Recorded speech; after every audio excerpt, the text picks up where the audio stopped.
Hi hello beautiful viewers, welcome back to my YouTube channel. ಎಲ್ಲರೂ ಹೇಗಿದ್ದೀರಾ? ನೀವೆಲ್ಲ ತುಂಬ ಚೆನ್ನಾಗಿದ್ದೀರಾ ಅಂದ್ಕೊತ ನಾನು ಕೂಡ ಚೆನ್ನಾಗಿದ್ದೀನಿ. ಸೊ ಯಾರೆಲ್ಲ ಈ ವಿಡಿಯೋ ನೋಡ್ತಾ ಇದ್ದೀರಾ, ಆ ಮಂಜುನಾಥ ಸ್ವಾಮಿ ನಿಮ್ಮೆಲ್ಲರಿಗೂ ತುಂಬಾ ಒಳ್ಳೇದು ಮಾಡಲಿ ಅಂತ ಕೇಳ್ಕೊತೀನಿ. ಯಾಕಂತಂದರೆ ನೀವೆಲ್ಲರೂ ನನ್ನ ವೀಡಿಯೋಸ್ ನೋಡೋದ್ರಿಂದ ನನಗೆ ಪ್ರತಿಯೊಂದು ಕೌಂಟೂ ತುಂಬಾ ಇಂಪಾರ್ಟೆಂಟು. ಹಾಗಾಗಿ ಈ ವಿಡಿಯೋ ಯಾರೆಲ್ಲ ಸಬ್ಸ್ಕ್ರೈಬ್ ಮಾಡ್ದಲೇ ನೋಡ್ತಾ ಇದ್ದೀರಾ, ಪ್ಲೀಸ್ ಸಬ್ಸ್ಕ್ರೈಬ್ ಮಾಡಿ ಅಂತ ಕೇಳ್ಕೊತ. ಸೊ ಬನ್ನಿ ಇವತ್ತಿನ ವಿಡಿಯೋ ಸ್ಟಾರ್ಟ್ ಮಾಡೋಣ. ಡೇ 7 ಪಾದಯಾತ್ರೆಗೆ ಎಲ್ಲರಿಗೂ ಸ್ವಾಗತ. ನೀವೆಲ್ಲ ನೋಡ್ತಾ ಇರ್ಬೋದು, ಏನು ಇಷ್ಟು ಅರ್ಲಿ ಮಾರ್ನಿಂಗ್ ಟಿಫನ್ ಎಲ್ಲ ತಿಂತಾಯಿದ್ದಾರೆ, ಇಷ್ಟು ಬೇಗ ಯಾರು ಮಾಡಿಕೊಟ್ಟಿರ್ಬೋದು ಅಂತ. ಇವಾಗ ನಾವು ಚಾರ್ಮುಡಿ ಘಾಟಲ್ಲಿ ನಡ್ಕೊಂಡು ಹೋಗ್ತಾ ಇದ್ದೀವಿ. ಬಹುಶಃ ಟೈಮ್ ಏನಿಲ್ಲ ಅಂತಂದ್ರೂ ಒಂದು 2:30-3 ಗಂಟೆ ಅಷ್ಟೇ.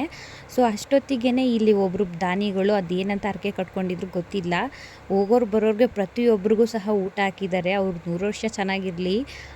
ಅವ್ರ ಸೈಡಲ್ಲಿ ಜೋಳದ ರೊಟ್ಟಿನ ತುಂಬ ಜನಕ್ಕೆ ಆಗೋಷ್ಟು ಒಂದು ಮೂಟೆನೇ ತಟ್ಕೊಂಡು ಬಂದಿದ್ದರು. ಅದಾದಮೇಲೆ ಸಬ್ಬಕ್ಕಿ ಪಾಯಸ ಅಂತೂ ತುಂಬಾ ಚೆನ್ನಾಗಿತ್ತು. ನಾನಂತೂ ಸಬ್ಬಕ್ಕಿ ಪಾಯಸ ತಿಂದು ತುಂಬಾ ದಿನವೇ ಆಗೋಯ್ತು. ಅದಾದಮೇಲೆ ಅವ್ರ ಸ್ಟೈಲಲ್ಲಿ ಒಂದು ಗೊಜ್ಜು ಸಾಂಬಾರು ಟೈಪ್ ಅವ್ರು ಮಾಡ್ಕೊಂಬಂದಿದ್ರು. ಎಲ್ಲರಿಗೂ ಊಟ ಹಾಕ್ತಾಯಿದ್ರು. ಸೊ ನಾವು ಬೆಳಿಗ್ಗೆ ಅಷ್ಟು ಖಾಲಿ ಹೊಟ್ಟೆಯಲ್ಲಿ ಇನ್ನೂ ಟೀ ಸಹ ಸಿಕ್ಕಿರಲ್ಲ ಆ ರೋಡಲ್ಲಿ.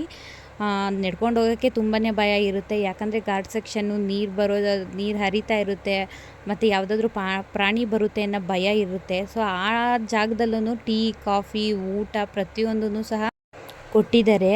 ಈ ಘಾಟ್ ಸೆಕ್ಷನಲ್ಲಿ ಚಳಿಲಿ ಎಲ್ಲಾದರೂ ಟೀ ಸಿಕ್ಕಿದ್ರೆ ಸಾಕಪ್ಪ ಅಂತ ಎಲ್ಲರೂ ಬರ್ತಾ ಇರ್ತಾರೆ. ಸೊ ಎಲ್ಲೂ ಟೀ ಅಂಗಡಿ ಸಿಗ್ದಲೇ ಒಬ್ಬೊಬ್ಬರು ಚಳಿಗೆ ಹಂಗಂಗೆ ನಡ್ಕೊಂಡು ಹೋಗ್ತಾ ಇರ್ತಾರೆ. ಅಂಥದ್ರಲ್ಲಿ ಇವರು ಟೀ, ಕಾಫಿ, ಊಟ ಈ ಪ್ರತಿಯೊಂದೂ ಸಹ ಎಲ್ಲರಿಗೂ ಬಡಿಸ್ತಾ ಇದ್ದಾರೆ ಅಂದರೆ ಇದು ಸುಮ್ಮನೆ ಅಲ್ಲ. ಯಾಕಂತಂದರೆ ತುಂಬ ದುಡ್ಡಿರೋರು ₹1 ಖರ್ಚು ಮಾಡೋಕ್ಕೂ ಸಹ ತುಂಬ ಮುಂದೆ ನೋಡ್ತಾರೆ. ಎಷ್ಟೇ ದುಡ್ಡಿದ್ರೂ ಇನ್ನೂ ಸಾಲಲ್ಲ, ಇನ್ನೂ ಬೇಕು ಅನ್ನೋ ಈಗಿನ ಕಾಲದಲ್ಲಿ ಇವರು ಎಷ್ಟೋ ದೂರದಿಂದ ಪ್ರತಿಯೊಬ್ಬರಿಗೂ ಜೋಳದ ರೊಟ್ಟಿ ಈ ಥರ ಎಲ್ಲರಿಗೂ ಪ್ರತಿಯೊಬ್ಬರು ಪಾದಯಾತ್ರೆಗೆ ಹೋಗೋರ್ಗೂ ಸಹ ಊಟನ ಬಡಿಸಿದ್ದಾರೆ. ಇದನ್ನೆಲ್ಲ ನೋಡಿದ್ಮೇಲೆ ನಾನಂತೂ ಪಾದಯಾತ್ರೆಗೆ ಬಂದು ತುಂಬಾ ಕಲಿತೆ.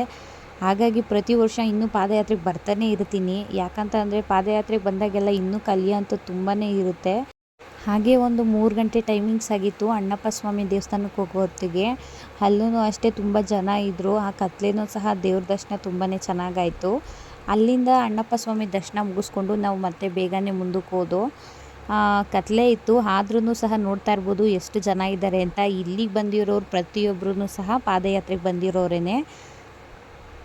ಪಾದಯಾತ್ರೆ ಬಗ್ಗೆ ನನಗೆ ಸ್ವಲ್ಪನೂ ಸಹ ಗೊತ್ತಿರಲಿಲ್ಲ. ಹಾಗೆ ಪಾದಯಾತ್ರೆಗೆ ಹೋಗೋರೆಲ್ಲ ಬರೀ ವಯಸ್ಸಾಗಿರೋರು ಅಷ್ಟೇ ಹೋಗೋದು ಅಂತ ಅಂದ್ಕೊಂಡಿದ್ದೆ. ಆದರೆ 3 ವರ್ಷವೂ ಅಪ್ಪ ಅಮ್ಮ ಹೋಗಿದ್ರು. ಅಲ್ಲಿರೋ ನೇಚರು, ಅವ್ರು ಹೇಳೋ ಮಾತಿಗೆ ನನಗಂತೂ ತುಂಬಾ ಇಷ್ಟ ಆಗಿ ನಾನು ಈ ವರ್ಷ ಪಾದಯಾತ್ರೆಗೆ ಹೋಗಬೇಕು ಅಂತ ಬಂದಿದ್ದು.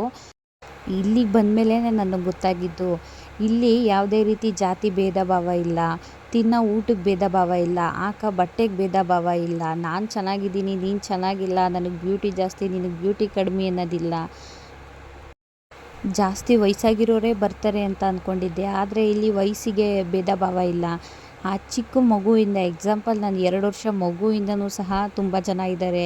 ವಯಸ್ಸಾಗಿರೋರು ಇದ್ದಾರೆ, ಹುಡುಗರು, ಹುಡುಗಿರು, ಆಂಟಿರು, ಅಂಕಲರು ಎಲ್ಲರೂ ಸಹ ಬರ್ತಾರೆ. ಪಾದಯಾತ್ರೆಯಲ್ಲಿ ಏನಪ್ಪ ಮಹತ್ವ ಅಂದರೆ ಇಷ್ಟೇ, ಒಂದು ಮನುಷ್ಯ, ಇನ್ನೊಂದು ಮನುಷ್ಯತ್ವ. ಏನಪ್ಪ ಇದಕ್ಕೆ ಡಿಫ್ರೆಂಟು ಅಂತಂದರೆ, ಇವಾಗ ನಾವು ಎಕ್ಸಾಂಪಲ್ ಸಿಟಿಲಿ ಯಾರೋ ಒಬ್ಬ ಮೈಕೈ ನೋವು ಇಲ್ಲ ಮಂಡಿ ನೋವು ಏನೋ ಅವ್ನ ಪಾಡ್ಗೆ ಅವನು ನೋವಲ್ಲಿ ಹೋಗ್ತಾಯಿದ್ರು ಸಹ ಯಾರೂ ಕೇಳಲ್ಲ. ಅದೇ ಇಲ್ಲಿ ಪಾದಯಾತ್ರೆಗೆ ಹೋಗ್ಬೇಕಾದ್ರೆ ಯಾರೋ ಒಬ್ಬ ಕುಂತ್ಕೊಂಡು ಓಡಾಡ್ತಿದ್ರೆ, ಯಾರೋ ಒಬ್ಬ ಮಂಡಿ ಹಿಡ್ಕೊಂಡು ಓಡಾಡ್ತಿದ್ರೆ, ಯಾಕಣ್ಣ ಮಂಡಿ ನೋವು ತೊಗೊಳ್ಳಿ ಆಯಿಂಟ್ಮೆಂಟ್ ಹಚ್ಕೊಳ್ಳಿ ಕಡಿಮೆ ಆಗುತ್ತೆ ಅಂತ ಈ ರೀತಿ ಹೇಳಿ ಅವರಲ್ಲಿ ಏನಿರುತ್ತೆ ಅವ್ರು ಇವ್ರಿಗೆ ಕೊಡ್ತಾರೆ, ಇವರಲ್ಲಿ ಏನಿರುತ್ತೆ ಅವ್ರು ಇವ್ರಿಗೆ ಕೊಡ್ತಾರೆ. ಸೊ ಈ ರೀತಿ ಒಬ್ರಿಗೊಬ್ರು ಅರ್ಥ ಮಾಡಿಕೊಂಡು ಅಂಡರ್ಸ್ಟ್ಯಾಂಡಿಂಗಲ್ಲಿ ಇರ್ತಾರೆ. ಆದರೆ ಅವ್ರ ಊರು ಗೊತ್ತಿಲ್ಲ, ಇವ್ರಿಗೆ ಅವ್ರ ಹೆಸ್ರೂ ಗೊತ್ತಿರಲ್ಲ. ಅಲ್ಲಿ ಒಂದೇ ಮನುಷ್ಯತ್ವ ಅನ್ನೋದು ಒಂದೇ ಬರುತ್ತೆ ಮೇಯ್ನು. ಇವಾಗ ಸಿಟಿ ಕಡೆ ನಾವು ಯಾರನ್ನೋ ಒಬ್ರನ್ನ ಪರಿಚಯ ಮಾಡ್ಕೊಬೇಕು ಅಂತಂದರೆ, ಅಯ್ಯೋ ಇವ್ರು ನಮ್ಮ ಜೊತೆ ಮಾತಾಡ್ತಾರೋ ಇಲ್ವೋ, ಇವ್ರು ನಮ್ಮ ಜೊತೆ ಮಿಂಗಲ್ ಆಗ್ತಾರೋ ಇಲ್ವೋ ಅಂತ ಈ ರೀತಿ ಥಿಂಕ್ ಮಾಡಬೇಕಿತ್ತು. ಆದರೆ ಇಲ್ಲಿ ಹಾಗಲ್ಲ. ಹೋಗೋ ದಾರಿಲಿ ಅಕ್ಕ ಯಾವ ಊರಕ್ಕ, ಎಲ್ಲಿಂದ ಬಂದಿದ್ಯಕ್ಕ, ಎಷ್ಟು ವರ್ಷದಿಂದ ಬರ್ತಿದ್ಯಕ್ಕ ಅಷ್ಟು ಮಾತಾಡ್ಸಿದ್ರು ಸಾಕು. ಇನ್ನು ನಾವು ದೇವ್ರ ದರ್ಶನ ಮಾಡೋ ತನಕ ಅವ್ರು ಅಲ್ಲಿ ಸಿಕ್ಕಿದ್ರೂ ಸಹ ನಮ್ಮ ಮುಖ ನೋಡಿದ್ರೆ ಕರೆದು ನಿಂತ್ಕೊಂಡು ಮಾತಾಡಿಸ್ತಾರೆ. ಅಷ್ಟೇ ಅಲ್ಲೊಂದು ಮಹತ್ವ ಅನ್ನೋದು ಒಂದಾದರೆ. ಇನ್ನೊಂದೇನು ಅಂತಂದರೆ, ಇವಾಗ ನೀವು ವಿಡಿಯೋ ನೋಡ್ತಾ ಇದ್ದೀರಾ, ಈ ವಿಡಿಯೋ ಒಂದು 7:30-8 ಗಂಟೆ. ಸೊ ಈ ವಿಡಿಯೋ ಮಾಡಬೇಕಾದ್ರೆ ನನ್ನ ಫೋನಲ್ಲಿ ಚಾರ್ಜರ್ ತುಂಬಾ ಕಡಿಮೆ ಇತ್ತು ಅಂದ್ಬಿಟ್ಟು ನಾನು ಜಾಸ್ತಿ ವೀಡಿಯೋಸ್ ತೆಗೀಲಿಲ್ಲ. ಇವಾಗ ನೀವು ಈ ಪ್ಲೇಸ್ ಎಲ್ಲ ನೋಡ್ತಾ ಇರ್ಬೋದು. ಚಾರ್ಮುಡಿ ಘಾಟದಲ್ಲಿ ಒಂದು ಮಳೆ ಸೀಸನಲ್ಲಿ ಜಾಸ್ತಿ ಮಳೆ ಬರ್ಬೇಕಾದ್ರೆ ಯಾವ ರೀತಿ ಕಾಣ್ತಿತ್ತೆ ನೋಡಿ, ಇದೇ ಪ್ಲೇಸ್ ಅದೆಲ್ಲ. ಹಾಗೆ ಇಲ್ಲಿರೋ ವ್ಯೂ ಪಾಯಿಂಟು ಅಷ್ಟೇ ತುಂಬಾ ಚೆನ್ನಾಗಿತ್ತು. ಸೊ ನನ್ನ ಫೋನಲ್ಲಿ ಇನ್ನೂ ಚಾರ್ಜರ್ ಇದ್ದಿದ್ರೆ ನಾನು ಇನ್ನೂ ಸಿಕ್ಕಾಪಟ್ಟೆ ವೀಡಿಯೋಸ್ ಮಾಡ್ತಾಯಿದ್ದೆ. ಚೆನ್ನಾಗಿ ನೇಚರ್ ಎಂಜಾಯ್ ಮಾಡಲಿ ಅಂತಲೇ ದೇವ್ರು ನನ್ನ ಫೋನಲ್ಲಿ ಚಾರ್ಜರ್ ಕಡಿಮೆ ಮಾಡಿಬಿಟ್ಟಿದ್ರೇನೋ ಅವತ್ತು ಗೊತ್ತಿಲ್ಲ. ಇಷ್ಟು ಬ್ಯೂಟಿಫುಲ್ ಆಗಿರೋ ವ್ಯೂ ಪಾಯಿಂಟ್ಗಳನ್ನೆಲ್ಲ ಒಂದು 2:30-3 ಗಂಟೆ ಮಿಡ್ನೈಟಲ್ಲಿ ನಡ್ಕೊಂಡು ಹೋಗ್ಬೇಕಾದ್ರೆ ನೋಡೋಕ್ಕೆ ಎಷ್ಟು ಚೆನ್ನಾಗಿರುತ್ತೆ ಅಂದರೆ, ನನ್ನ ಜೀವನದಲ್ಲಿ ಫಸ್ಟ್ ಟೈಮ್ ನಾನು ಈ ರೀತಿ ಎಕ್ಸ್ಪೀರಿಯೆನ್ಸ್ನ ತೊಗೊಂಡಿದ್ದು. ಯಾಕಂತಂದರೆ ಬೆಳಿಗ್ಗೆ ಅಷ್ಟು ಕತ್ಲೆಯಲ್ಲಿ ಅಷ್ಟು ಭಯದಲ್ಲಿ ಒಂದು ಕ್ಷಣ ಆ ಘಾಟ್ ಸೆಕ್ಷನಲ್ಲಿ ನಾವು ಕಣ್ಣೆತ್ತು ಮೇಲಕ್ಕೆ ನೋಡಿದ್ರೆ ಅಷ್ಟು ಬೆಟ್ಟ ಗುಡ್ಡಗಳು ಒಂಥರ ಕಲರ್ಫುಲ್ಲಾಗಿ ತುಂಬಾ ಚೆನ್ನಾಗಿ ಕಾಣುತ್ತೆ. ಅದನ್ನು ಹೆಂಗೆ ಹೇಳೋದು ಅಂತಂದ್ರೂ ಸಹ ಗೊತ್ತಾಗಲ್ಲ. ಬೆಳಕಿದ್ದಿದ್ರೆ ಆ ರೀತಿ ಬೆಳಕಲ್ಲೂ ಸಹ ಎಂಜಾಯ್ ಮಾಡೋಕ್ಕಾಗ್ತಿರ್ಲಿಲ್ಲ. ಕಣ್ಣಲ್ಲೇ ಏನಾದರೂ ನೈಟು ವೀಡಿಯೋಸ್ ಎಲ್ಲ ಮಾಡ್ಬೋದು ಅಂತಂದಿದ್ರೆ ನಾನು ಫುಲ್ಲು ಕವರ್ ಮಾಡ್ಕೊಂಬಂದುಬಿಡ್ತಿದ್ದೆ ಕಣ್ಣಲ್ಲಿ. ಬಟ್ ಆದರೆ ನಾನು ಇವಾಗಲೂ ಕಣ್ಣು ಮುಚ್ಚಿದ್ರೆ ಇವಾಗ ನೀವು ನೋಡ್ತಾ ಇರ್ಬೋದು ಈ ಪ್ಲೇಸಲ್ಲಿ ಅದು ಹುಲ್ಲೆಲ್ಲ ಬೆಳೆದಿರೋದು, ಬಟ್ ದೂರಕ್ಕೆ ಮಣ್ಣೆಲ್ಲ ಕುಸಿದು ಬಂದಿರೋ ಥರ ಕಾಣುತ್ತೆ. ಸೊ ಈ ರೀತಿ ಕತ್ಲೆಯಲ್ಲಿ ನೋಡಿದಾಗ ಆ ಹುಲ್ಲೆಲ್ಲ ಬೆಳಕಲ್ಲಿ ಎಷ್ಟು ಸುಂದರವಾಗಿ ಕಾಣುತ್ತೆ ಅಂದರೆ ನೋಡೋಕ್ಕೆ 2 ಕಣ್ಣು ಸಾಲದು.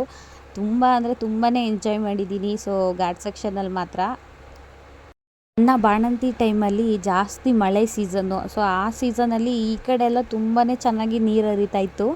ಹಾಗಾಗಿ ನಮ್ಮ ಫ್ಯಾಮಿಲಿ ಎಲ್ಲ ತುಂಬ ಜನ ಇಲ್ಲಿ ಧರ್ಮಸ್ಥಳಕ್ಕೆ ಟ್ರಿಪ್ಪೆಲ್ಲ ಬಂದಿದ್ದರು. ಆವಾಗ ನನಗೆ ಮನೇಲಿ ಇದ್ಕೊಂಡು ನಾನು ಇಲ್ಲೆಲ್ಲ ನೋಡೋಕ್ಕೆ ಆಗ್ತಿರ್ಲಿಲ್ಲ. ಯಾಕಂದರೆ ನನಗೆ ಅಷ್ಟು ಹೊಟ್ಟೆ ಉರಿಯೋದು, ಈ ಟೈಮಲ್ಲಿ ನಾನು ಮಿಸ್ ಮಾಡಿಕೊಂಡೆ ಅಂತ ಅಂದ್ಬಿಟ್ಟು. ಸೊ ನಾವು ಹೋಗೋ ಟೈಮಲ್ಲಿ ಮಳೆ ಬಂದಿರಲಿಲ್ಲ. ಮಳೆ ಬಂದಿದ್ದರೆ ವೀಡಿಯೋಸ್ ಎಲ್ಲ ತುಂಬಾ ಚೆನ್ನಾಗಿ ತೆಗಿಬೋದಾಗಿತ್ತು. ನೀವು ಆಲ್ಮೋಸ್ಟ್ ಎಲ್ಲ ವೀಡಿಯೋದಲ್ಲಿ ನೋಡಿರ್ತೀರ. ಸೊ ಚಾರ್ಮುಡಿ ಘಾಟಲ್ಲಿ ಒಂದು ಮಳೆ ಬರಬೇಕಾದ್ರೆ ಒಂದು ಪ್ಲೇಸ್ ಎಷ್ಟು ಚೆನ್ನಾಗಿ ಕಾಣ್ತಿರುತ್ತೆ ಅಂದ್ಬಿಟ್ಟು, ಆ ಪ್ಲೇಸ್ ಇದೇನೆ ನೀವು ನೋಡ್ತಾ ಇರ್ಬೋದು. ಮಳೆಯೇ ಇಲ್ಲ, ಫುಲ್ಲು ಬಿಸಿಲು ಅಂದರೆ ಬಿಸಿಲು. ಆದರೂ ನೀರುಗಳು ಒಂದು ಡ್ರಾಪ್ ಬೈ ಡ್ರಾಪ್ ಹರ್ಕೊಂಡು ಬರ್ತಾನೆ ಇದೆ ಈ ಜಾಗದಲ್ಲೆಲ್ಲ. ನೀವು ನೋಡ್ತಾ ಇರ್ಬೋದು ಇದೇ ಪ್ಲೇಸು. ಮಳೆ ಬರೋ ಸೀಸನಲ್ಲಿ ಏನಾದರೂ ನಾನು ಹೋಗಿದ್ದಿದ್ರೆ ಈ ಪ್ಲೇಸಿಗೆ 100% ನಾನು ಬರ್ತಾನೆ ಇರಲಿಲ್ಲ. ಅಲ್ಲೇ ಟೈಮ್ ಸ್ಪೆಂಡ್ ಮಾಡ್ಕೊಂಡು ಇದ್ಬಿಡ್ತಿದ್ದೆ. ಯಾಕಂತಂದರೆ ಈ ಪ್ಲೇಸ್ ಅಷ್ಟು ಚೆನ್ನಾಗಿರುತ್ತೆ ಮಳೆ ಬಂದಾಗ. ಹಾಗೆ ಧರ್ಮಸ್ಥಳಕ್ಕೆ ಹೋಗ್ಬೇಕಾದ್ರೆ ನಾವು ಕ್ಯಾಸಂದ್ರ ಆ ರೂಟ್ ಮೇಲೆ ಹೋದರೆ ನಮಗೆ ಈ ಥರದ್ದೆಲ್ಲ ಸಿಗಲ್ಲ. ಯಾಕಂತಂದರೆ ಅಲ್ಲಿ ಬೇರೆ ರೂಟ್ ಇರುತ್ತೆ. ಈ ರೂಟ್ಗೆ ಹೋಗಬೇಕು ಅಂತಾದರೆ ಪಾದಯಾತ್ರೆಗೆ ಬರಬೇಕು, ಇಲ್ಲ ಇದೇ ರೂಟ್ ಮೇಲೆ ಬರಬೇಕು. ಇಲ್ಲಿ ತುಂಬಾ ಅಂದರೆ ತುಂಬ ಘಾಟ್ ಸೆಕ್ಷನ್ಗಳು. ನಾವು ಒಂದು ಹತ್ರ ಊಟಕ್ಕೆ ಅಂತ ಕೂತ್ಕೊಂಡಿದ್ದೋ, ಅಲ್ಲಿ ಘಾಟ್ ಸೆಕ್ಷನ್ ತುಂಬಾ.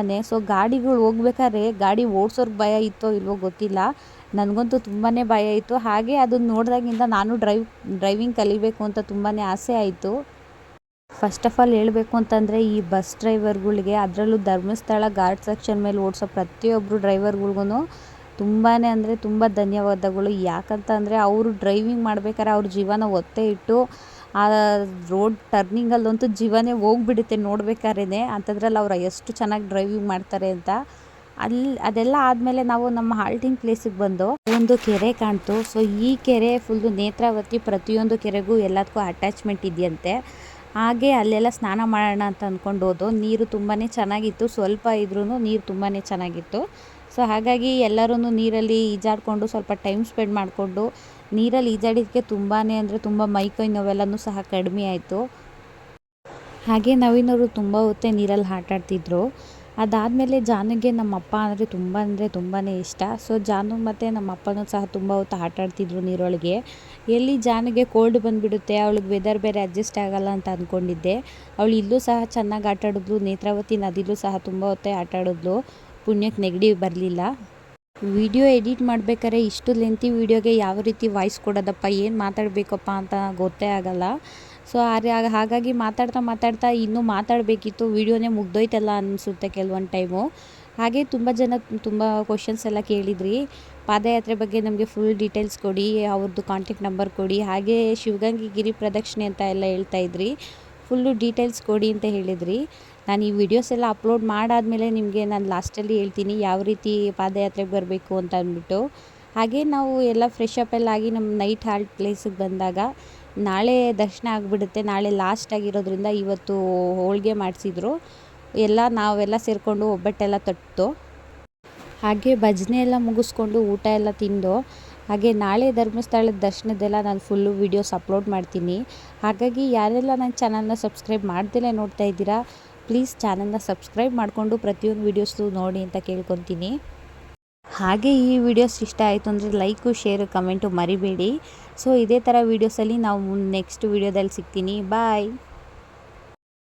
ವೀಕ್ಷಕರಲ್ಲಿ ಮತ್ತೊಂದು ವಿನಂತಿ, ಒಬ್ಬಟ್ಟು ತುಂಬಾ ಬಿಸಿ ಇದೆ, ಹಾಗೆ ಡೈರೆಕ್ಟಾಗಂತೂ ತಿನ್ನಬೇಡಿ, ವಿಡಿಯೋನ ನೋಡಿಕೊಂಡೇ ತಿನ್ನಿ ಅಂತ ಕೇಳ್ಕೊತಾ. ಬಾಯ್.